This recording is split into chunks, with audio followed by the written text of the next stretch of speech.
तो स्टूडेंट्स आज के इस वीडियो में देखने वाले हो आप फंक्शन चैप्टर का इंपॉर्टेंट टॉपिक। ऐसे तो फंक्शन में बहुत सारा टॉपिक्स है, लेकिन उसमें से एक इंपॉर्टेंट टॉपिक, पहला टॉपिक है डोमेन ऑफ फंक्शन। तो इस वीडियो में हम लोग देखने वाले हैं छोटे छोटे लेकिन इंपॉर्टेंट से क्वेश्चंस जिसका डोमेन आपको निकालना है। तो उस क्वेश्चन का जो बेस्ट अप्रोच होगा वो हम इस वीडियो में देखेंगे। साथ में आप ये देखेंगे कि क्वेश्चंस में ग्राफ का इस्तेमाल कैसे करना है। तो चलिए शुरू करते हैं अपना टॉपिक। हमारा टॉपिक है फंक्शन का डोमेन निकालना। तो ध्यान से देखोगे बहुत कुछ सीखने को मिलेगा। तो सबसे पहले देखो डोमेन होता क्या है। तो पहले छोटा सा दो चार बात सीख लो, ज्यादा की आवश्यकता नहीं, हम छोटा छोटा बात करेंगे और उस पर सवाल शुरू करेंगे। देखो फंक्शन जो है वो काम क्या करता है मैथ में। फंक्शन का काम है सवाल के बदले जवाब देना। यानी फंक्शन को आप देते हो क्वेश्चन, मिलता है आंसर। तो जो भी क्वेश्चन आप दोगे जरूरी नहीं कि फंक्शन उसका जवाब दे ही दे। तो जिस जिस क्वेश्चन का ये जवाब देगा उसी के ग्रुप को हम बोलते हैं डोमेन ऑफ फंक्शन। और इसके द्वारा जो आंसर मिलेगा उसको हम नाम देते हैं रेंज। तो कौन कौन सा क्वेश्चन का ये जवाब देना है वो डिपेंड करता है फंक्शन के नेचर पे, किस तरह का फंक्शन लिखा हुआ है। उदाहरण के तौर पे अगर मान लो कोई फंक्शन जो है px बटा qx के रूप में लिखा है या gx के रूप में लिखा है। कोई फंक्शन हो सकता है रूट के रूप में लिखा हो, कोई फंक्शन जो है रूट भी है और बटा में भी लिखा हुआ है, ठीक है। कुछ फंक्शन जो है हो सकता है लॉग के साथ लिखा हो, लॉग यहाँ px है यहाँ qx है। कुछ फंक्शन जो है इनवर्स के फॉर्म में हो, जैसे साइन इनवर्स लिखा हो। तो अब इन्हीं में से हम बहुत सारा फंक्शन जो है इसी में से आता है, ठीक है। तो जैसे मान लो बटा वाला कोई फंक्शन आपको है, तो किस बात का ध्यान देना है, बटा में कभी भी जीरो नहीं आना चाहिए। तो जब भी बटा का फॉर्मेट रहेगा आप सीधे लिखना gx not equal to zero.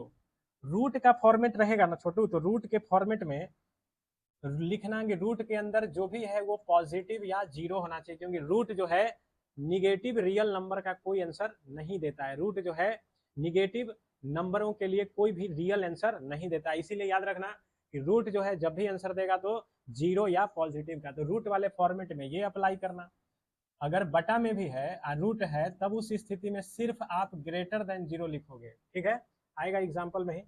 Log के साथ अगर फंक्शन है तो लॉग में क्या करना, लॉग के साथ जो ये क्वेश्चन है वो ऑलवेज पॉजिटिव होना चाहिए और बेस जो है वो कैसा होना चाहिए, वो भी पॉजिटिव और साथ में एक नहीं होना चाहिए, ठीक है।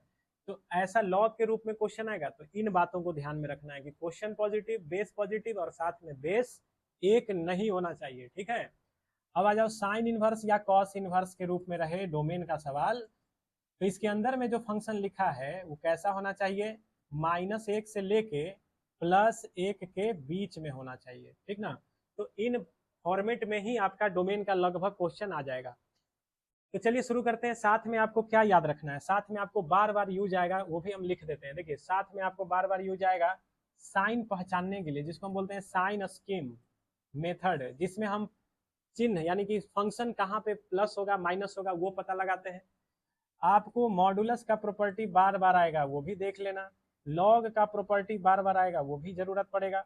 ग्रेटेस्ट इंटीजर फंक्शन का जरूरत पड़ेगा। तो क्वेश्चन के माध्यम से ये सब क्लियर करते चलेंगे। तो चलो अब हम शुरू करते हैं। सबसे पहला एग्जाम्पल डोमेन पे देखो क्या है।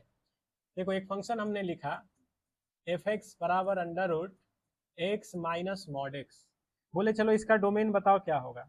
अभी हमने बोला है कि देखो रूट हो और बटा हो तो ये तभी आंसर ना देगा जब रूट के अंदर जो संख्या है वो पॉजिटिव हो जाए। इक्वल टू जीरो भी नहीं चलेगा। तो रूट के अंदर क्या लिखा है, x minus mod x greater than zero. अब चलते हैं इसको सॉल्व करने, कैसे सॉल्व किया जा सकता है। तो मॉड x को उधर भेज दो, x greater than mod x। अब तुम चाहते हो इसको सॉल्व करना तो कई तरीका है इसको सॉल्व करने का। पहला तो तरीका, अगर तुम मॉडुलस का नेचर जानते हो तो सिंपल ही एक लाइन में इसका उत्तर दे दोगे। जैसे कोई भी फंक्शन, कोई भी नंबर उठाते हो तो बताओ कोई भी नंबर अगर प्लस है तो उसका मॉड लगाने से कोई फर्क नहीं पड़ता है। इसका मतलब ये हुआ कि पॉजिटिव नंबर का मॉड और पॉजिटिव नंबर आपस में बराबर होगा। निगेटिव नंबर उठाते हो तो उसका मॉड तो प्लस हो जाएगा। तो निगेटिव नंबर का मॉडुलस उस नंबर से हमेशा बड़ा होगा। जैसे -5 आप उठाए तो -5 का मॉडुलस 5 ना आएगा, तो 5 जो है -5 से बड़ा हो जाएगा। तो कहने का मतलब या तो आप नेचर जान लो, तो नेचर जानोगे तो तुरंत आंसर दे दोगे इसका। देखो तुमसे पूछ रहा है ऐसा एक्स लाओ जो अपने मॉड से बड़ा हो जाए। कोई भी नंबर अपने मॉडुलस से बड़ा नहीं हो सकता, अपने मॉडुलस के बराबर होगा। अगर तुमने जैसे कोई धनात्मक संख्या +5 रखा इसमें, तो ये तो 5 हो जाएगा। यहाँ 5 रखा तो मॉड तो 5 का भी 5 ही रहेगा। तो ग्रेटर इक्वल टू, इसमें ग्रेटर और लेस का तो बात ही नहीं, इक्वल टू आ जा रहा है। निगेटिव नंबर रखते हो तो ये -5 हो जाएगा, और निगेटिव का मॉड प्लस, तो बड़ा तो इधर आ जाएगा, ये तो बड़ा हो नहीं पा रहा है। तो कहने का मतलब ये रिलेशन जो है ना तो पॉजिटिव के लिए सेटिस्फाइड हो रहा है, ना तो निगेटिव के लिए। जीरो भी रख लो तो दोनों और इक्वल ही आ रहा है। इसका कहने का मतलब ये कि ये कभी भी किसी भी नंबर के लिए सही नहीं है। तो इसका मतलब इसका जो डोमेन होगा वो क्या हो जाएगा, 5। तो देखो ये तो हम सोच करके बना दिए, लेकिन हमारा तरीका होना चाहिए कि हम बिल्कुल एकदम परफेक्ट वे में बनाए इसको। तो आइए परफेक्ट तरीका सीखते क्या है। देखिए इसमें एक्स ग्रेटर देन क्या लाना था, मॉड एक्स। क्या करो, ग्राफ का इस्तेमाल करो। सबसे आसान और सटीक मेथड है ग्राफ। तुमको अगर समझना इसका उत्तर क्या होगा, तो देखो इस तरफ x है यानी इसको y बराबर x मान लो, और इस तरफ मॉड x है यानी y बराबर मॉड x मान लो। तो देखो y बराबर x का ग्राफ कुछ ऐसा जाता है, ठीक है। ये y बराबर x ऑरिजिन से पास करेगा। अब आ जाते हैं y बराबर मॉड x का ग्राफ बनाने के लिए, ठीक है। मॉड x का ग्राफ कुछ ऐसा बनता है, भी शेप्ड में, ये 0 0 से जाएगा, और राइट साइड में y बराबर x के ही जैसा इसका ग्राफ बनता है। ये है तुम्हारा मॉड x। अब देखो तुमको साफ साफ दिखाई दे रहा है। अब इस जो लाना है तुमको वो चीज इसमें खोजो। क्या लाना था, x बड़ा मॉड x है। अब सोच के देखो y बराबर x के ग्राफ का कौन सा हिस्सा मॉड x के ग्राफ से ऊपर है। तो पता चला y बराबर x के ग्राफ का कोई भी हिस्सा मॉड x से ऊपर नहीं है, क्योंकि इधर वाला हिस्सा जो y बराबर x का है वो मॉड x से नीचे आ रहा है यानी छोटा है। इधर में जो x का हिस्सा है मॉड x का हिस्सा है, दोनों ओवरलैप कर रहे हैं यानी इक्वल है। तो स्पष्ट है कि कहीं भी ग्राफ में x का ग्राफ यानी y बराबर x यानी इस लाइन का ग्राफ मॉड के ग्राफ से ऊंचा नहीं है, यानी हमको कहीं x का कोई मान नहीं मिल रहा है। तो इसका डोमेन क्या हो जाएगा, 5। तो graphical method is the best method sometimes to solve these kind of questions. क्योंकि छोटे छोटे फंक्शंस होंगे तो आप कर सकते हो क्या, उसमें डायरेक्ट ग्राफ यूज कर लोगे। अब मान लो यही क्वेश्चन हम बदल देते तुमको। अब देखो इस क्वेश्चन में तुमको कोई समस्या नहीं होगा। हम लिखते हैं मॉड x माइनस एक्स, इसका डोमेन निकालो क्या होगा। क्या करोगे इसमें, सेम कहानी, mod x minus x greater than 0, तो mod x greater than x। अब इसमें कुछ सोचना भी नहीं है तुमको, क्योंकि अभी हमने ग्राफिकल मेथड सीख लिया। तो रफ ग्राफ बनाना है, ये नहीं कि बाजार से कॉपी खरीद लिए या स्केल खरीद लिया, लगे इंची टेप लेके पूरा नाप करके ग्राफ बना रहे हैं। रफ स्केच खींचना है। तो एक तरफ मॉड x, देखो हमने मॉड x बना लिया, और दूसरा और जो हमने दूसरा ग्राफ इसमें कौन है, तो देखो ये है y बराबर मॉड x और ये है y बराबर x। तो वापस से y बराबर x ऐसा बनेगा। तो पॉजिटिव के लिए तो दोनों ओवरलैप कर जाता है। हमको ये देखना था कि मॉड x का कौन सा हिस्सा x वाले ग्राफ से ऊपर है। ये है y बराबर x का ग्राफ, ये है मॉड x का ग्राफ। तो मॉड x, अब इतना भी तो देखने के लिए तो आएगा ना जी। अब देखने के लिए भी नहीं आएगा तो कैसे होगा। तो देख करके साफ नजर आ रहा है कि मॉड x का ये वाला जो हिस्सा है ना, मॉड x में दो हिस्सा था, ये भी और ये भी। इधर वाला हिस्सा तो ओवरलैप में चला गया यानी बराबर हो गया। इधर वाला हिस्सा जो है y बराबर x के ग्राफ से ऊंचा है। तो ये हिस्सा का शुरुआत कहाँ से हुआ, तो इधर माइनस इन्फिनिटी से, इधर आगे और जाते ही चला जाएगा। तो माइनस इन्फिनिटी से लेके 0 तक। तो इसका डोमेन क्या हो जाएगा, माइनस इन्फिनिटी से 0। दोनों क्या रहेगा, ओपन। शामिल नहीं कर सकते ना 0 को, क्योंकि अगर 0 हमने शामिल कर लिया तो 0 पे तो दोनों इक्वल हो जा रहा है। तो हमको लाना था ग्रेटर। तो इस फंक्शन का डोमेन क्या हो जाएगा, माइनस इन्फिनिटी से 0। बढ़ते हैं अगले सवाल की ओर। देखिए अगला सवाल क्या है।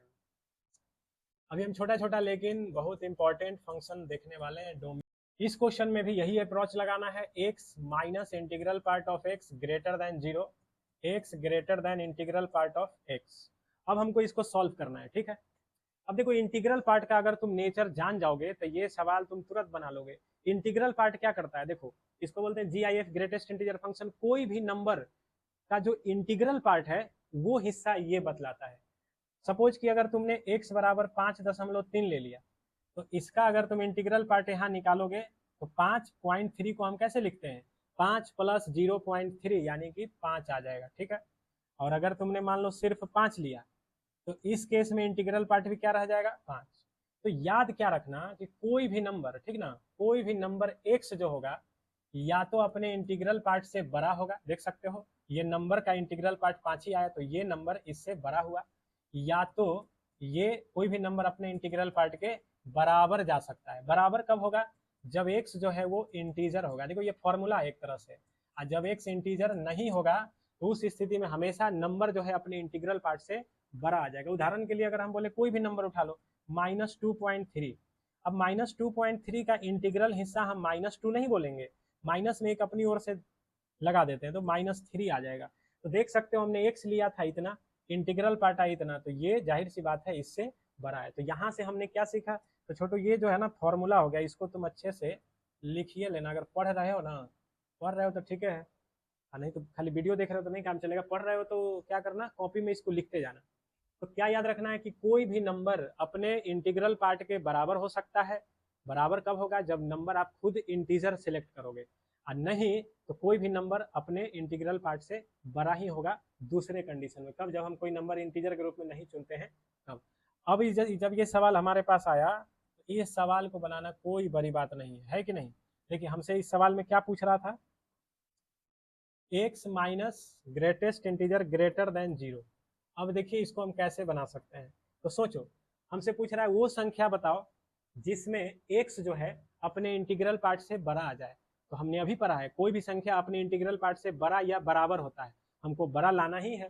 तो बराबर नहीं लाना है, तो बराबर कब हुआ था? इंटीजर के समय। यानी इसका डोमेन हो जाएगा ऑल रियल नंबर सिवाय इंटीजर। यानी आप इसमें कोई भी क्वेश्चन रख सकते हो इस फंक्शन में, खाली क्या नहीं रख सकते हो? इंटीजर।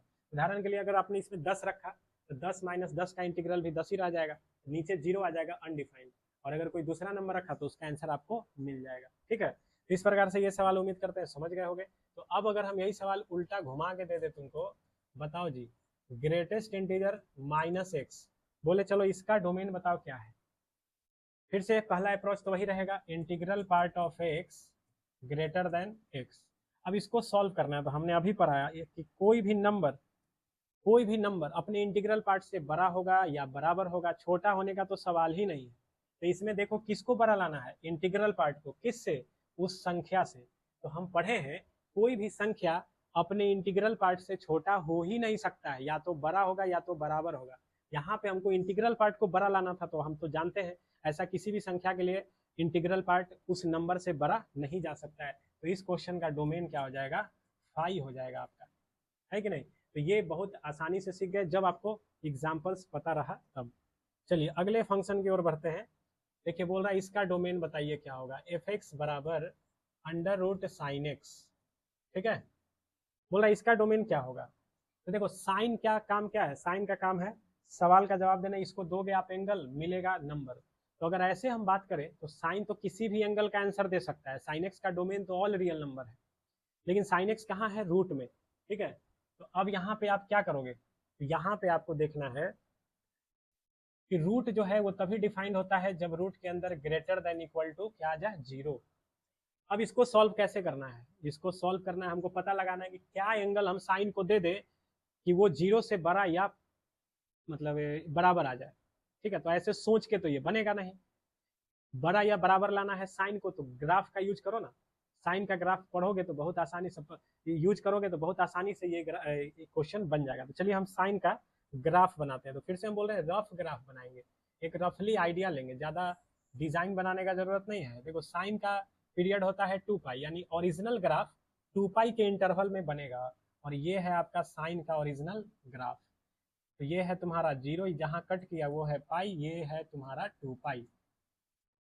अब देखो हमको लाना था साइन एक्स ग्रेटर देन 0, ठीक है।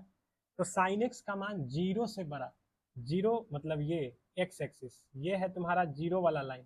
बोला था ना कि इधर का अलग ग्राफ बनाओ, इधर का अलग ग्राफ बनाओ। तो हमने दोनों का ग्राफ बना लिया, 0 का भी बना लिया, साइन का भी बना लिया। अब साइन का मान, अच्छा इसके आगे हम ग्राफ इसलिए नहीं बनाए, ये मत सोचना कि इधर जगह खत्म हो गया था तो ग्राफ नहीं बनाए। जगह खत्म होने का बात नहीं है। साइन जो है 2π के बाद अपने ग्राफ का कॉपी करता है, तो जो भी ओरिजिनल आंसर होगा इतना ही दूर में मिलेगा। आगे बस हम उसको उसमें 2π जोड़ते जाना है, ठीक है। अब बताओ साइन 0 से बड़ा कब होगा जी? तो 0 से बड़ा लाना है, मतलब साइन का ग्राफ हमको 0 वाला लाइन से ऊपर देखना है। तो 0 के लेवल से ऊंचा साइन का हिस्सा यही ना है, यही हिस्सा साइन का जो है वो 0 से ऊंचा है। अगला हिस्सा तो 0 से नीचे है, हमको ग्रेटर मतलब ऊंचा लाना था। अब इस हिस्सा का इनिशियल पॉइंट हमको 0 पे नजर आ रहा है, फाइनल पॉइंट हमको पाई पे नजर आ रहा है, तो इसका जो डोमेन होगा वो क्या हो जाएगा, 0 से पाई।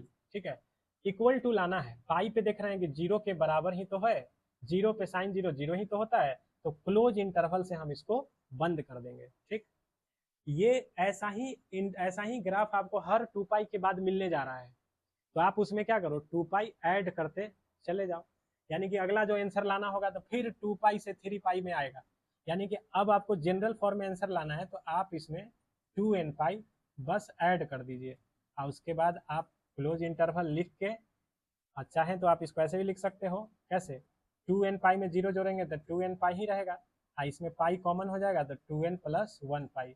n क्या है, इंटीजर है, मतलब n जो है टेबल पहाड़ा है एक तरह से, 1 2 3 4 रखते जाइए, आपको आंसर मिलते जाएगा। तो देखो ये था साइन एक्स रूट में रहेगा तब कैसे डोमेन निकालते हैं।